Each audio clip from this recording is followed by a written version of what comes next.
Na segunda carta de Paulo aos Tessalonicenses, capítulo 1. Segunda carta de Paulo aos Tessalonicenses, capítulo 1. E eu quero falar nesta manhã com vocês sobre o juízo de Deus. O juízo de Deus.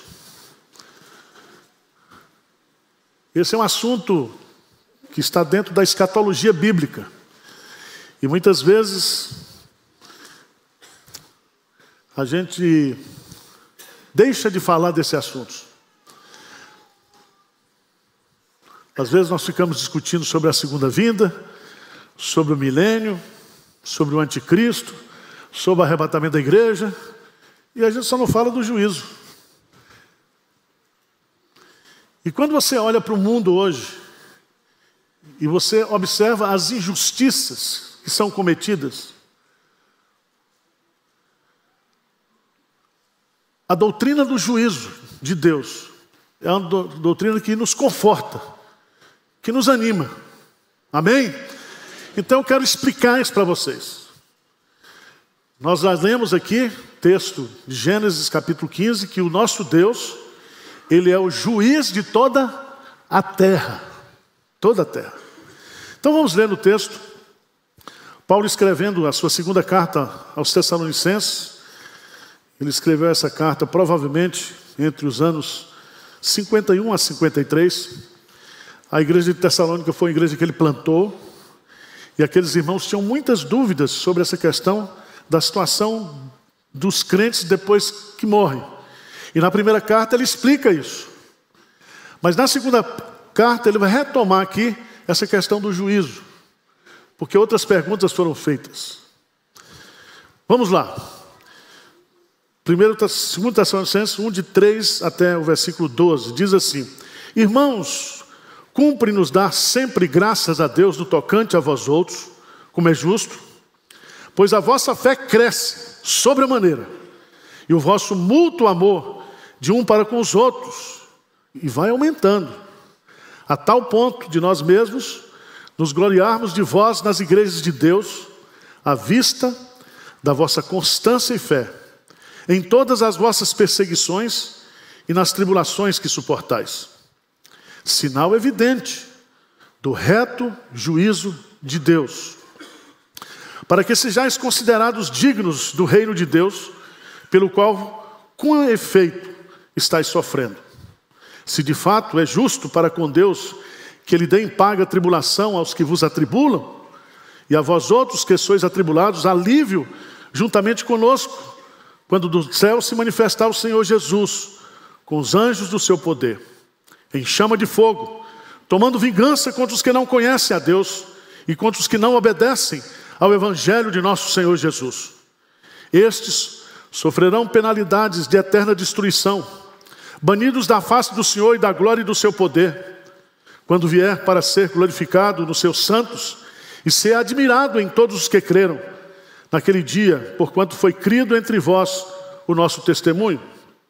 Por isso também não cessamos de orar por vós, para que o nosso Deus vos torne dignos da sua vocação e cumpra com poder todo o propósito de bondade e obra de fé, a fim de que o nome de nosso Senhor Jesus seja glorificado em vós, e vós nele, segundo a graça de nosso Deus e do Senhor Jesus Cristo. Eu quero meditar com vocês com esse tema que está aí no versículo 5. O reto juízo de Deus. O reto juízo de Deus.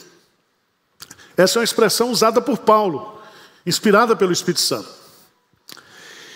E esse assunto, meus amados irmãos, é um assunto muito importante para a nossa vida, não somente de fé, mas de compreensão do mundo. Um dos assuntos que sempre trouxe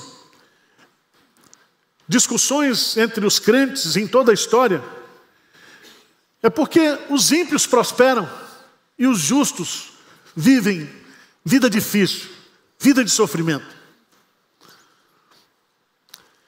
Esse assunto é tão sério que lá no Salmo 37, Davi escreve um salmo para dizer assim: não te indignes por causa dos malfeitores, nem tenhas inveja dos que praticam a iniquidade. Entrega o teu caminho ao Senhor, confia nele, o mais ele fará. Ele fará sobressair a tua justiça como o sol ao meio-dia. Descansa no Senhor, espera nele. É bonito isso, né? Mas vai viver isso. Vai viver isso. Ser debaixo de uma perseguição, de uma injustiça, de um juiz corrupto, de uma perseguição no trabalho. Você viver isso e ter que discernir isso e suportar isso. Paulo, então, vai nos ensinar 3 princípios básicos aqui, que eu quero compartilhar com vocês. Primeiro, eu quero explicar essa expressão reto juízo de Deus. Então, o juízo é o julgamento, a natureza ou a característica, o adjetivo desse julgamento é reto, e o sujeito que vai exercer esse reto juízo é Deus.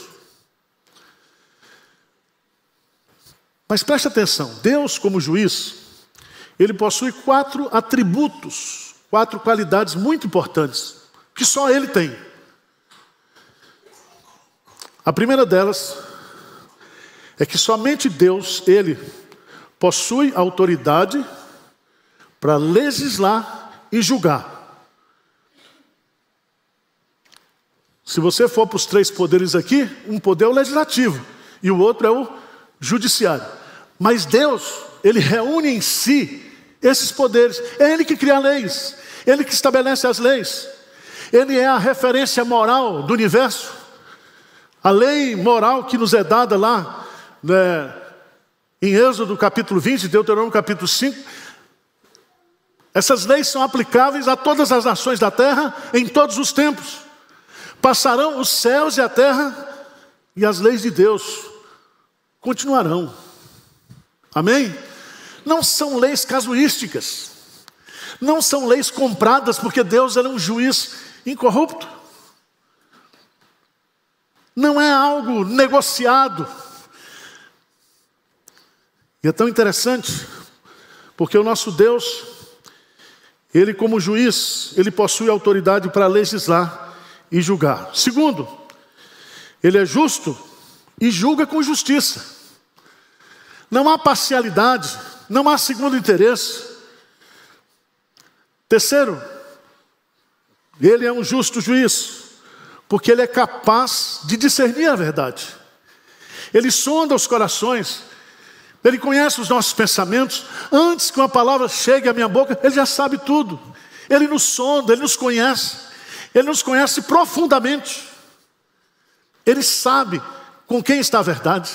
Ele sabe a verdade sobre tudo e sobre todos. Mas em quarto lugar, além de possuir autoridade para legislar e julgar, além de julgar com justiça, além da sua capacidade de discernir a verdade do erro, ele é competente para executar a sentença. Está certo? Ele tem poder, ele tem autoridade, ele tem competência para fazer com que aquela lei ou aquela decisão se cumpra. Vocês sabem que há muitas leis que são legisladas nos países, nas nações, que essas leis não se cumprem. Mas Deus, quando estabelece uma lei e julga, ele executa a sentença. O apóstolo Paulo, quando vai descrever lá em Romanos capítulo 2, Paulo diz que o juízo de Deus, ele é inevitável. É inevitável. Não fique pensando que Deus tomará o culpado por inocente. Há alguns salmos, são 2 salmos, salmo onde Deus exorta os juízes da terra para não serem parciais, não julgarem sem que eles tenham a noção de que eles prestarão contas daquelas decisões que eles estão tomando. Eu falei com vocês aqui semana passada sobre o aborto. Uma lei nos Estados Unidos, aprovada em 1973, fez com que 63 milhões de abortos foram feitos legalmente nos Estados Unidos. Você acha que isso vai passar impune aos olhos de Deus? 63 milhões de abortos. E agora está todo mundo lá nos estados, são 50 estados das federações, país protestante, de origem protestante, abençoado por causa da fé dos pioneiros. Você acha que isso está impune aos olhos de Deus? Não está. Paulo, escrevendo em Romanos, ele diz, faz 7 afirmações sobre o juízo de Deus. O juízo de Deus é inevitável, o juízo de Deus é segundo a verdade, o juízo de Deus é justo, o juízo de Deus é individual e de acordo com o procedimento, o juízo de Deus é imparcial, o juízo de Deus será revelador, o juízo de Deus será conforme o Evangelho. Mas eu quero, nesse texto, tirar 3 lições aqui com vocês. Eu quero que vocês leiam o versículo 5 comigo. 2 Tessalonicenses 1, versículo 5. O que é que diz aí? Sinal evidente do reto juízo de Deus, para que sejais considerados dignos do reino de Deus, pelo qual, com efeito, estáis sofrendo. Irmãos, esse versículo eu tive dúvidas quando eu fui estudá-lo. Porque esse versículo está mostrando aqui que o juízo de Deus recompensa com paciência, com perseverança, os cristãos que estão sofrendo. Veja como Deus é justo. Pense aí em mais de 250 milhões de cristãos hoje sendo perseguidos no mundo. Nós temos uma igreja perseguida, uma igreja martírica. Nós temos vários países do mundo hoje que perseguem a igreja de forma acachapante, como diz o pastor Hernandes. E Deus não está vendo isso? E sabe o que o texto está explicando aqui? Paulo está dizendo, pelo qual com efeito estáis sofrendo. Estáis sofrendo. Vocês estão sofrendo, mas eu estou dando perseverança para vocês. Deus retribui com perseverança ao crente perseguido, pois a perseverança na perseguição o levará para o céu. Ele pode até morrer no meio da perseguição, mas Deus dá conforto para ele, Deus dá consolo. Louvado seja Deus por isso, porque eu e você, quando nós sofremos algum tipo de perseguição por causa da nossa fé, por causa do caráter cristão, por causa do nosso compromisso com Deus, Deus ele exerce um reto juízo, nos abençoando, nos consolando, nos dando perseverança. Abra a sua Bíblia, por favor, em Isaías, capítulo 54. Isaías, capítulo 54, versículo 17. Leia comigo, por favor. Isaías 54, 17. O que diz? Toda arma forjada contra ti não prosperará. Toda língua que usar contra ti em juízo, tu a condenarás. Esta é a herança dos servos do Senhor e o seu direito que de mim procede, diz o Senhor. Veja que Deus não tem compromisso com o crente sem vergonha, mas o crente direito, o crente que está dando testemunho, o crente que está sendo perseguido, recebe de Deus o quê? O direito de defesa. Ele é nosso advogado, ele defende a nossa causa. Amém? Paulo vai colocar isso de uma forma muito interessante lá em 2 Timóteo, quando ele vai falar da perseguição que ele está sofrendo. Eu queria que você lesse comigo, por favor, 2 Timóteo, capítulo 4.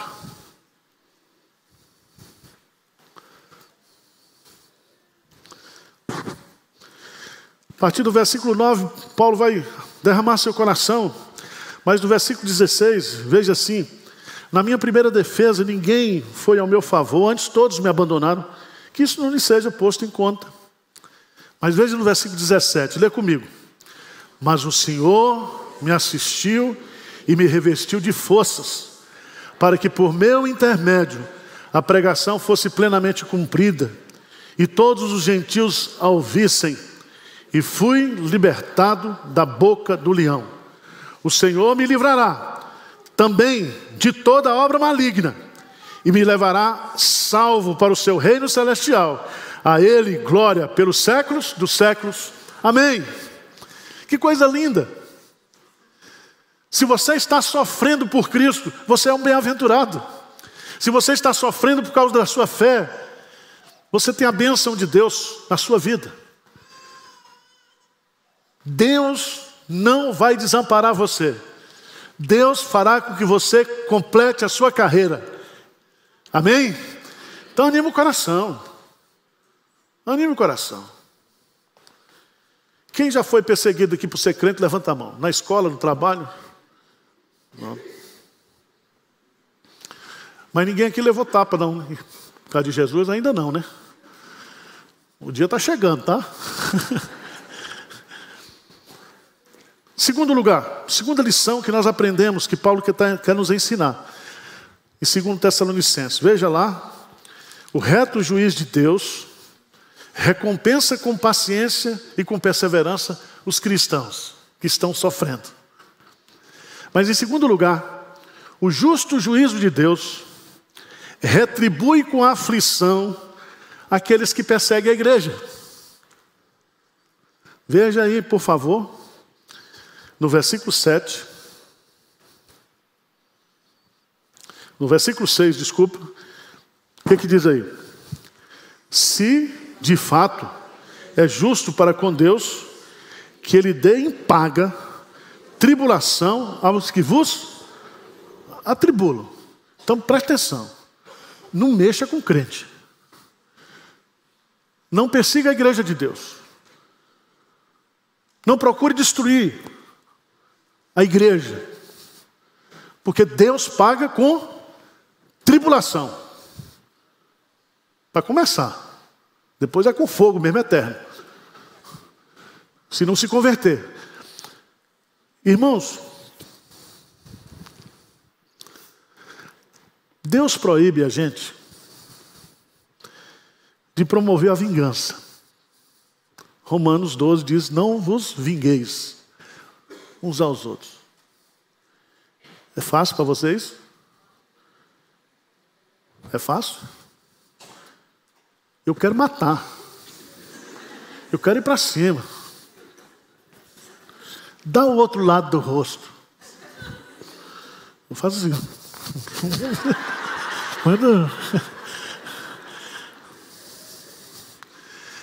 Não vos vingueis. E pior, sabe o que Deus diz? Orai pelos que vos perseguem. Eu oro, mas para Deus matar logo, para acabar. Mas ele diz: orai. Porque a vingança pertence a quem? A Deus. Quando você olha para o Brasil, para essas injustiças que estão sendo cometidas,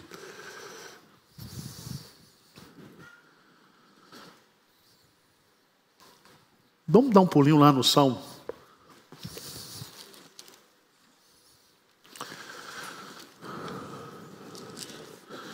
Vou ler com vocês o Salmo 80.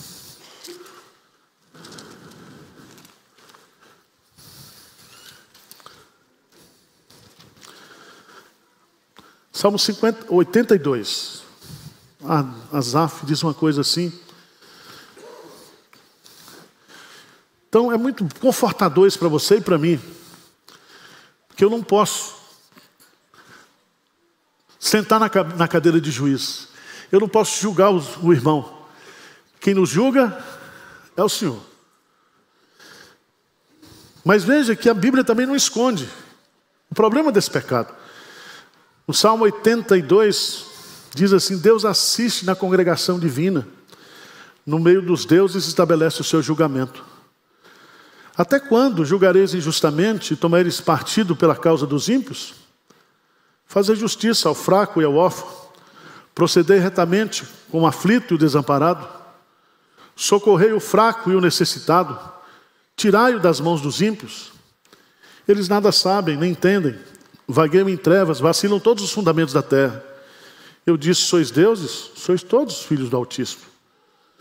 Todavia, como homens, morrereis, e como qualquer dos príncipes haveis de sucumbir. Versículo 8, irmãos. Levanta-te, ó Deus, julga a terra, pois a ti compete a herança de todas as nações. Louvado seja Deus por isso. Deus está vendo tudo, está notando tudo. E Ele paga com tribulação aqueles que atribulam a igreja, perseguem a igreja, praticam a injustiça. Mas por fim, o apóstolo Paulo vai nos ensinar que o justo juízo de Deus recompensa com paciência os cristãos atribulados, que o justo juízo de Deus retribui com aflição aqueles que perseguem a igreja. Ou seja, a ênfase de Paulo é que Deus dará pago, ou retribuirá os perseguidores da igreja. Ninguém que persegue a igreja passará impune ao julgamento de Deus, ao juízo de Deus. Mas em terceiro e último lugar, o justo juízo de Deus remunerará com a vida eterna os cristãos e com eterna destruição aqueles que não conhecem a Deus. Em outras palavras, haverá um juízo final, haverá um juízo eterno. E veja no versículo 7, lê para mim, por favor, diz assim: e a vós outros que sois atribulados, alívio juntamente conosco, quando do céu se manifestar o Senhor Jesus com os anjos do seu poder, em chama de fogo, tomando vingança contra os que não conhecem a Deus e contra os que não obedecem ao evangelho de nosso Senhor Jesus. Versículo 9, vamos ler. Estes sofrerão penalidade de eterna destruição, banidos da face do Senhor e da glória do seu poder. Louvado seja Deus por isso. Qual vai ser o tempo desse juízo? A segunda vinda de Cristo. Ele vai voltar. Diz a expressão, quando do céu se manifestar o Senhor Jesus. A palavra manifestar aqui significa parousia, sua vinda. Aquilo que está oculto será revelado. E é tão importante a gente entender que naquele dia, a expressão que é usada aqui, naquele dia, significa que esse dia já está determinado, já está na agenda de Deus. E vai acontecer. Vai acontecer. Segundo lugar, a natureza desse dia de juízo é juízo divino, é juízo eterno, é juízo celestial, é juízo daquele que tem poder e autoridade para julgar. A forma do juízo se manifestará. E haverá duas recompensas. Veja a primeira, quando Paulo diz: a vós outros que sois atribulados, alívio juntamente conosco, quando do céu se manifestar o Senhor Jesus com os anjos do seu poder. Que coisa linda! Por isso que Jesus diz: no mundo tereis aflições, mas tende bom ânimo. Eu venci o mundo. E nós vamos nos apropriar dessa vitória justamente na segunda vinda de Cristo. Nós teremos alívio definitivo, completo.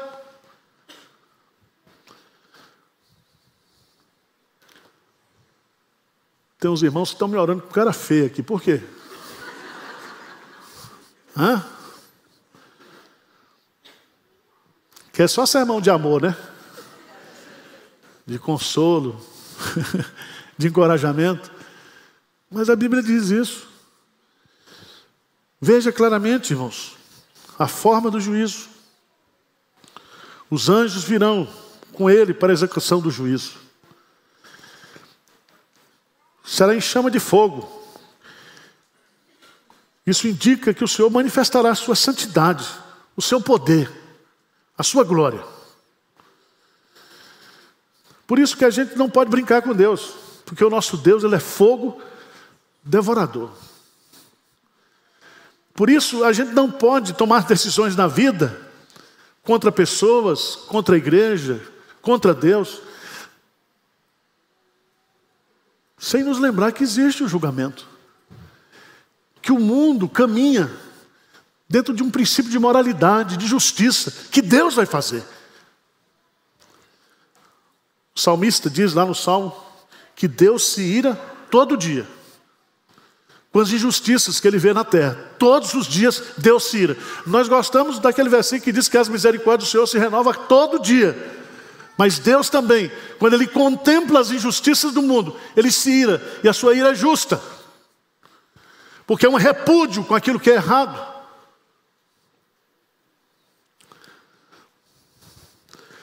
São dois tipos de recompensa para dois tipos de pessoas: alívio ou descanso de toda forma de sofrimento para aqueles que são afligidos e perseguidos por amor de Jesus Cristo.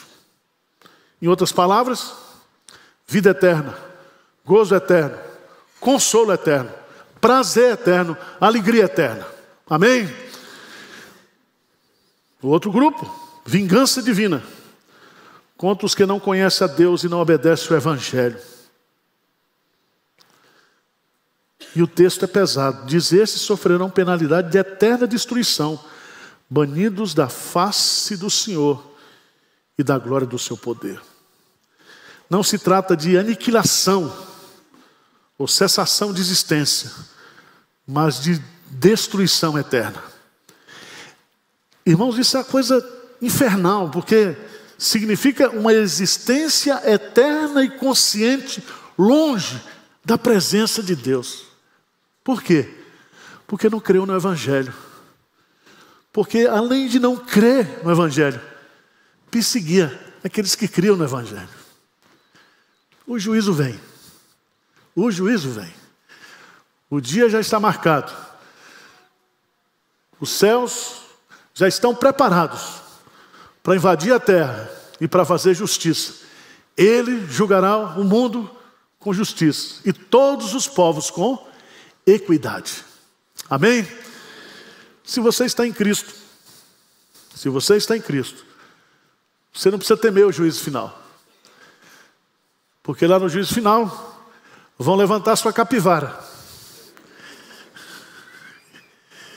E Jesus vai dizer: é verdade, esse cara não presta, mas eu já paguei o preço da sua redenção. Você não vai ser salvo pelas obras. Você será julgado como crente pelas oportunidades que você teve, os talentos que você recebeu. E haverá um julgamento de obras, galardões. Até um copo de água que você der para um profeta em missão aqui na terra, você será recompensado. Então pensa nisso. Trabalhe mais para o Senhor. Sede abundantes, porque o vosso trabalho do Senhor não é vão.